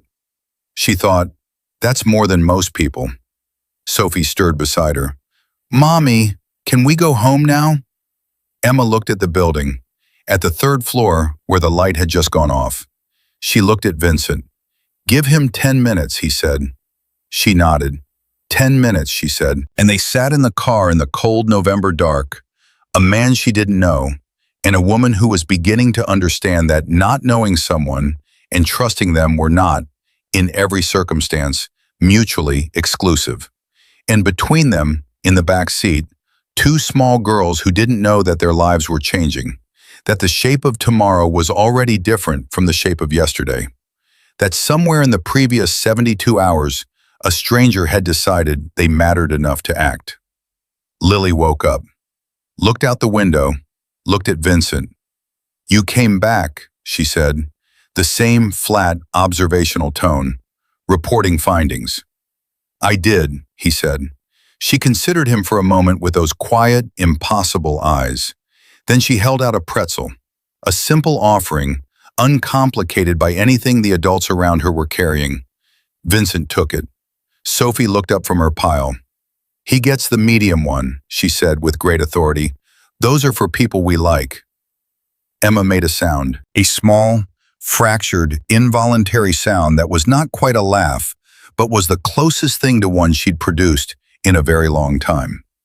Vincent looked at the pretzel in his hand, looked at Sophie, then at Emma, who had her hand over her mouth and her eyes bright, and was fighting something that, this time, she almost lost. Medium is fine, he said, and outside above them, the third-floor window stayed dark. Mike was gone by midnight. Emma knew because she heard the door. She'd been lying in the dark, not sleeping, listening to the apartment the way she'd trained herself to listen over the years, with her whole body alert to every sound, every shift in the air, every change in the quality of the silence. She heard him come in after they got back from the car. She heard him moving through the rooms with a different weight than usual. Not the heavy, displaced anger of a man looking for somewhere to put something, but something quieter. Something that sounded almost like a man who had been told exactly where he stood and was finally, after years of pretending otherwise, standing there. She heard drawers, the closet, the particular sound of a duffel bag being dragged from the top shelf. She lay still with her hands flat on the mattress, and she breathed. Sophie was asleep in the next room. Lily was asleep. The apartment was almost quiet, just the sounds of a life being partially packed in the dark. And Emma lay there and did not go out and did not speak and let it happen, because she understood, with the clear, exhausted understanding of someone who has been waiting for a thing for so long that when it finally arrives, it feels less like relief and more like the absence of a pain you'd forgotten wasn't normal. That this was the only way it was going to work. No confrontation, no final argument, no last scene, just the sound of a man making the only decision that had been left to him, and the door at the end of it. It closed at 11:58. She knew the exact time because she looked at her phone in the dark after she heard it, and she held the screen-lit number in her vision for a long moment, and she thought, that's what 11 years sounds like when it ends. A door. She put the phone down. She lay in the dark. She waited for herself to feel something large, something appropriate to the size of what had just happened. It didn't come, not the devastation, not the relief, not the complicated grief she'd been bracing for. What came instead was something much smaller and much stranger. It was the feeling of her own breath. Just that. The simple, autonomous fact of her own lungs doing their work, in and out, without her having to manage it, without her having to hold anything around it. She hadn't realized how much space managing had taken up until there was nothing left to manage. She got up. She went to the girls' room and stood in the doorway and watched them sleep. The same thing she'd done 100 nights before, but different now. Everything the same and entirely different. The way a room looks after you've rearranged the furniture. All the same objects, all the same walls, but the space between things has changed. She went back to bed, and for the first time in longer than she could accurately remember, she slept. Patricia Hale called at 9:15 the next morning. Emma was ready for it. Vincent had told her it was coming, had given her the name, had said take the call in a voice that was a request wrapped around a certainty. But being ready for something and being ready for it are two different things. And when the unfamiliar number appeared on her screen, she sat with it for 2 full rings before she answered. Patricia's voice was warm without being soft. The voice of someone who had done this work for a long time and had learned that warmth without clarity was a form of dishonesty. She introduced herself. She said the name of the organization. She did not say who had referred her, and Emma did not ask. I understand you may be at a transition point, Patricia said. I don't want to assume anything about your situation. I just want you to know what we offer, and you can decide from there. Okay, Emma said. Patricia talked for 10 minutes. Emma listened the way she listened to everything, completely, without interrupting, filing each piece of information in the specific internal architecture she'd built for managing things that needed to be managed. Housing assistance, legal consultation for protective orders in divorce proceedings, emergency financial support for the first 90 days, a child care partnership with 2 programs in the area, one of which, Patricia mentioned this in passing, with no particular emphasis, was the community center on Nevin Street. Emma said, the one run by Grace Cho. A slight pause. You know Grace? She called me yesterday afternoon, Emma said, about after-school slots. Oh, Patricia said, good, that's a good program. Emma sat with the phone and thought about the invisible architecture of it. Patricia, who she'd been told to expect. Grace, who had called independently. The job, which was already dismantled. The debts, which Vincent had said were being managed. All of it arranged, quietly and completely, by a man she had met 4 days ago over a declined card at a grocery store register. Ms. Hale, Emma said, the person who referred me to you. Did they tell you anything about my situation specifically? Another brief pause. I was told you're a strong woman in a difficult situation, and that you'd probably resist help on principle, and that the best approach was to lead with practical information rather than sympathy. Emma closed her eyes briefly. That's very accurate, she said. He also said, Patricia continued, her voice carrying a carefully neutral quality, that you have 2 daughters who deserve to see what it looks like when someone asks for help and gets it. That was his exact phrasing. Emma said nothing for a moment. Can I come in next week? She said. To the office. I'd like to sit down and understand my options properly. Tuesday works, Patricia said. 10 o'clock. I'll be there. She hung up and sat with the phone in her lap and thought about what Patricia had just quoted at her. 2 daughters who deserve to see what it looks like when someone asks for help and gets it. She thought about Sophie, who was going to grow up and face things, and about Lily, who was already watching everything, filing everything, becoming someone in the particular way that children become someone, by watching the adults around them and deciding who they want to be based on the evidence available. She thought, what evidence have I been giving them? She thought, it's not too late to change it. She picked up her phone and sent a text to a number she'd saved the night before, under a name she hadn't decided on yet. A name that was just a placeholder, just a practical label for a contact she didn't have a category for. Patricia called. Tuesday at 10. Thank you. The reply came back in under a minute. Good. How are the girls? She looked at the message. She thought about how strange it was, the specific geography of it, this man, whoever he was, whatever he was, checking on her daughters by text on a Thursday morning, like it was a natural thing, like it fit into some established pattern of care that made sense from the outside. It didn't make sense from the outside. None of it did. She typed, "Sophie ate 3 bowls of cereal this morning." Lily corrected her counting. A pause, then, "Sounds right."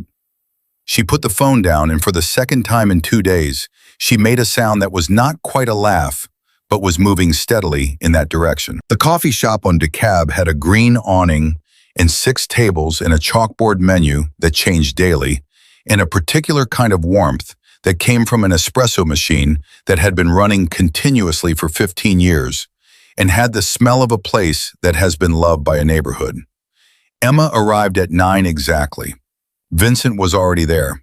He was sitting at the table furthest from the door with a coffee he hadn't touched, and he stood when she came in, which he hadn't expected. The manners of it, the straightforward, old-fashioned acknowledgement of her arrival, and she registered it and filed it and sat down across from him without comment. "You slept," he said. She looked at him. "How do you know that? You look different." She considered this. Different how? "Less like someone holding a building up with their hands," he said. She was quiet for a moment, then, "He left last night. What did you say to him? In the building?" "I told him what was coming," Vincent said, "legally, professionally, and I told him he had a choice." "He didn't fight back?" "He thought about it," Vincent said, "for about 4 seconds, and then he didn't." She wrapped both hands around the coffee the server had brought without being asked. She'd been here enough times that they knew her order, and she looked at the man across from her and thought about 4 seconds. The 4 seconds in which her husband of 11 years had considered whether to be the person he'd always defaulted to being, and then had chosen, perhaps for the first and last time, not to be. "I want to ask you something," she said. "All right. And I want the same deal as before, the truth." "Yes," he said. "Who are you? Not what you do, who you are." He looked at her across the table. He'd been thinking about this, had known it was coming, had known since the hallway on Tuesday night that there was going to be a conversation like this one, a conversation with no careful language and no managed distance, and had been trying to locate in himself what he was actually willing to say. "I run things," he said, "in this city, things that most people don't want to know about and rely on more than they realize. I have for 20 years. Criminal things." "Yes."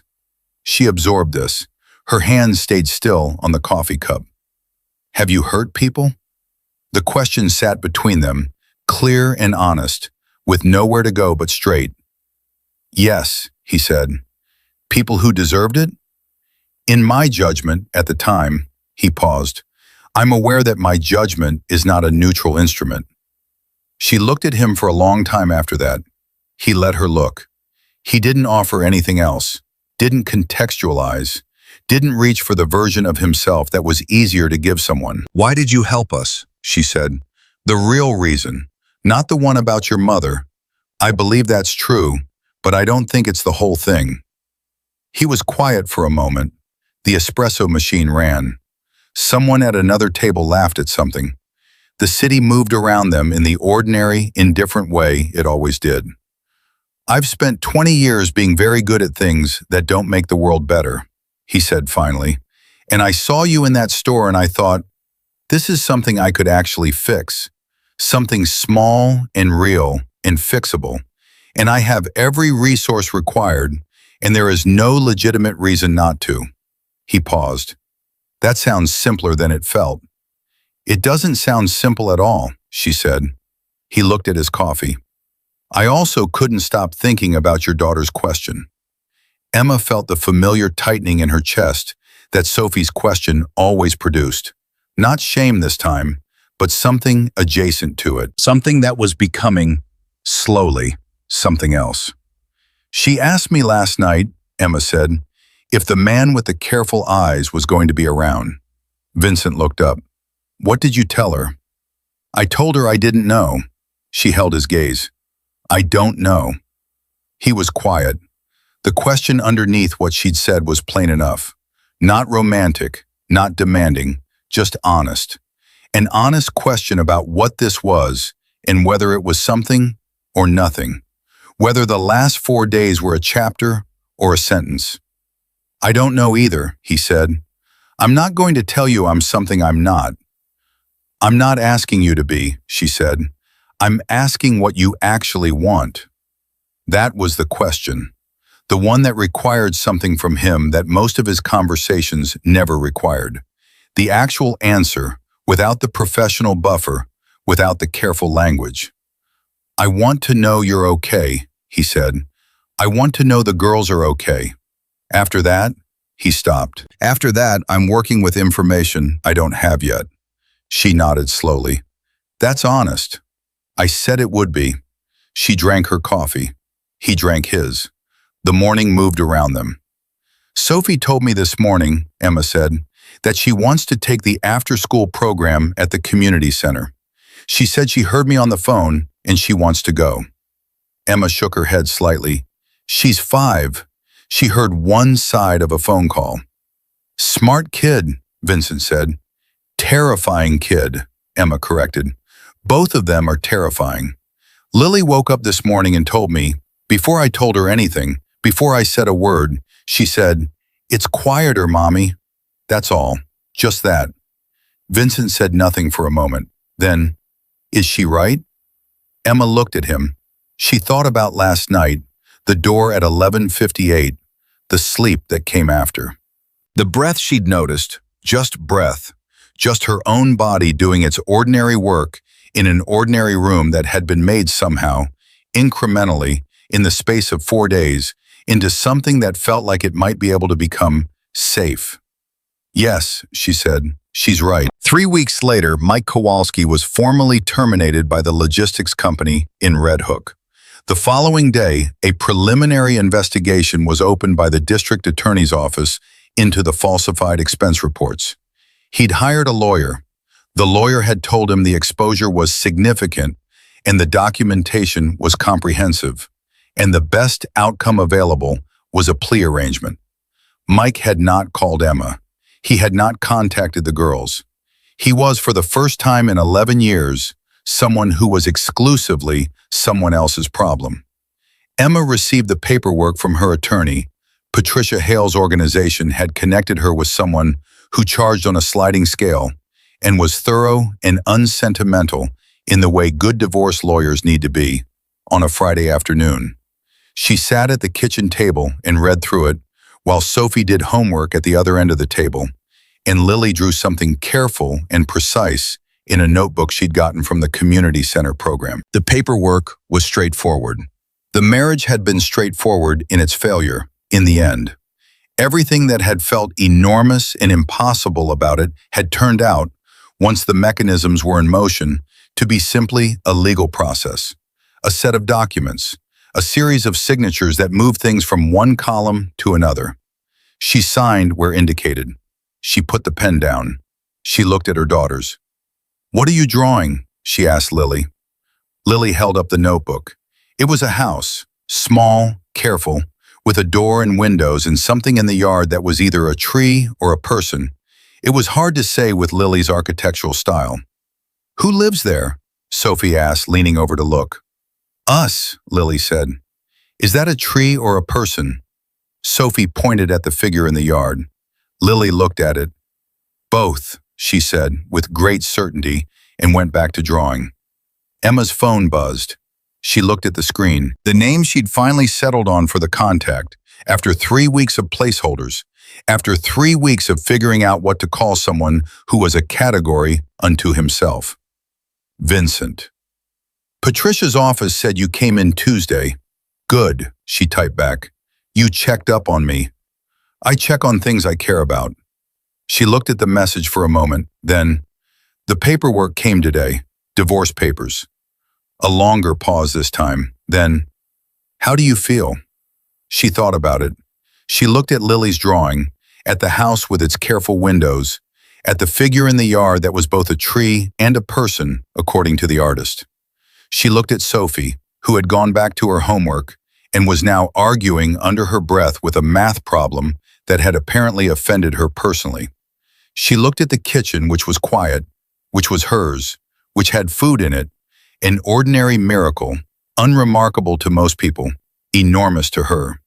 She typed, "Like the first day of something." He replied, "That's the right feeling." She put the phone down. She looked at the signed papers on the table. She thought about the grocery store on Flatbush Avenue, about $43.18, about a card that declined on a Tuesday. She thought about Sophie's whisper, "Will we starve tomorrow?" and how it had traveled from her daughter's mouth across 12 feet of fluorescent-lit air and landed in a man who was there because a diner was closed and he needed water, and how that chain of ordinary accidents had produced this. These signed papers, this quiet kitchen, this house that Lily was drawing in her notebook. She thought, what a strange and precise thing, the way life moves. Vincent was in his car when Grace Cho called. He was on his way to a meeting that had nothing to do with Emma or the girls or Brooklyn grocery stores. A meeting about a waterfront arrangement that needed resolving. The kind of meeting that made up the actual texture of his life. The one that existed before Tuesday and would continue after. He answered the call because Grace's number was in his phone, and he'd told himself he wanted to know how the after-school enrollment was going.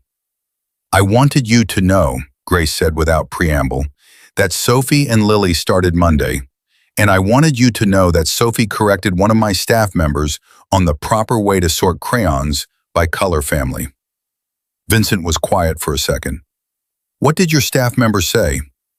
"She said Sophie was right," Grace said, "and she was." He made a sound, something low and brief and almost involuntary. "They're doing well," Grace said. Her voice was warmer now, underneath the professional report. "Both of them. Lily made a friend on day 2, a girl named May, who also doesn't talk much. They appear to communicate primarily through shared silence." "That works," Vincent said. "It does." A pause. "Their mother picked them up on Wednesday and stayed to talk for 20 minutes. She's," Grace paused, choosing, "she's something, the way she talks about those girls." "I know," Vincent said. "She asked me how the program got funded," Grace said. "I told her we had a recent donation from a private supporter.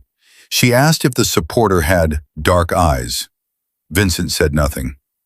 "I told her I didn't know the supporter personally," Grace said. She said, and I'm quoting, "Tell him Sophie says thank you for the medium pretzel." A beat. "I don't know what that means." "I do," Vincent said. He hung up and sat in the back of his car and looked at his hands. The same hands he'd looked at after he'd called Patricia Hale, after he'd bought Emma's groceries, after he'd walked into a building on a side street in Brooklyn for reasons he could not have fully articulated if anyone had asked him in that moment. He thought about his mother, standing at a counter with a declined card. He thought about the nobody who was there to do anything. He thought about 8 years old, and about 30 years of building himself into someone that nobody could ever treat as nobody, and about how none of that construction, none of the power, the resources, the carefully managed world had done a single thing about the thing it was actually built to address until a Tuesday afternoon when a diner was closed and a child asked a question in a grocery store. He thought, it's never the large gestures. It's always the small ones. The medium pretzel, the paper bag with 2 rings in it, the knock on a door. His phone buzzed.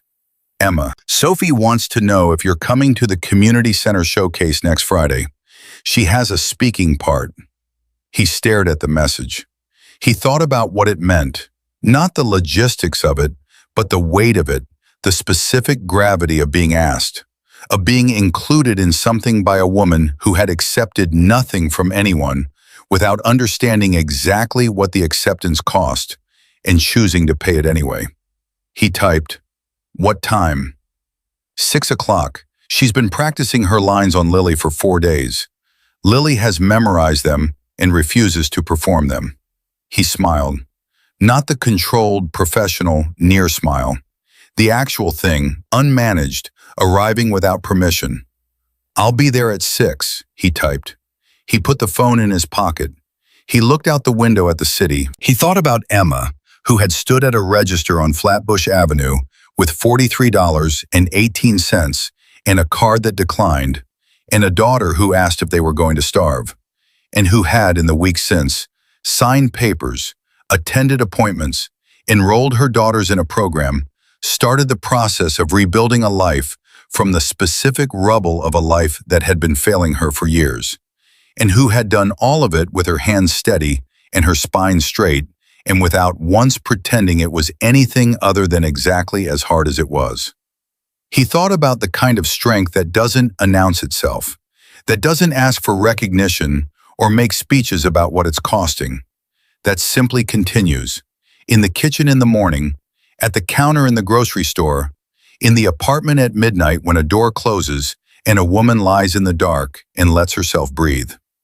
He thought, I have been in rooms full of powerful men my entire adult life. I have never once been as impressed as I was watching her not cry. The car moved through Brooklyn. Outside the windows, the city did what cities do. Continued, indifferent, ordinary, enormous, alive with the specific chaos of 10,000 lives happening simultaneously in 10,000 kitchens and hallways and grocery stores, each one its own universe, each one carrying the weight of itself with varying degrees of grace. Somewhere in that city, in a community center on Nevin Street, Sophie Chen was practicing lines for a showcase with the focused, slightly dictatorial energy of a child who takes her speaking parts seriously.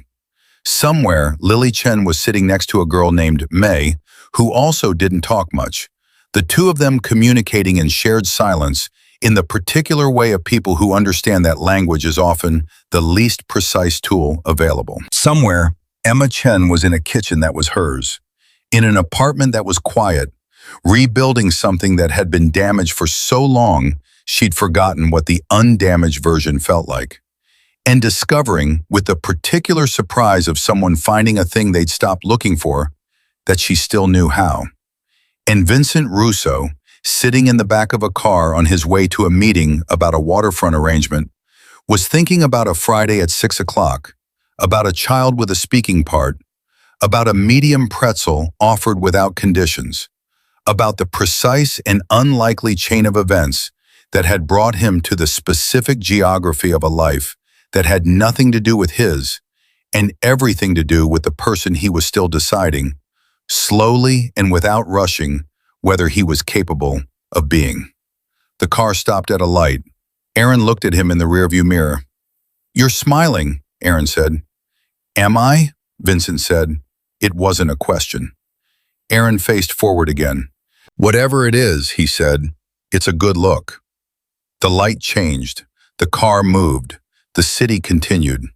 Sophie Chen would stand up in front of the room at the community center on Nevin Street on a Friday evening and deliver her speaking part without missing a word, because Sophie Chen had never in her 5 years of life done anything at less than full capacity, and she was not about to start now.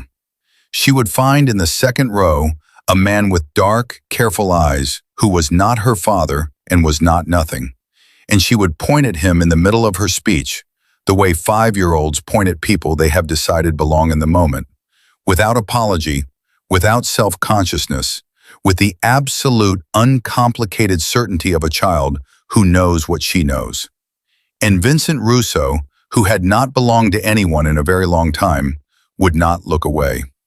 Because some things, once begun, do not end at the grocery store. Some things begin at the grocery store and move through the city like water moving through the places it was always meant to reach, slowly, quietly, without announcement, finding the cracks and filling them, until one day you look up and the thing that was broken is not broken anymore.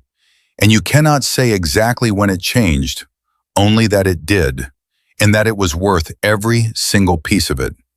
That was the truth, the whole truth, without careful language.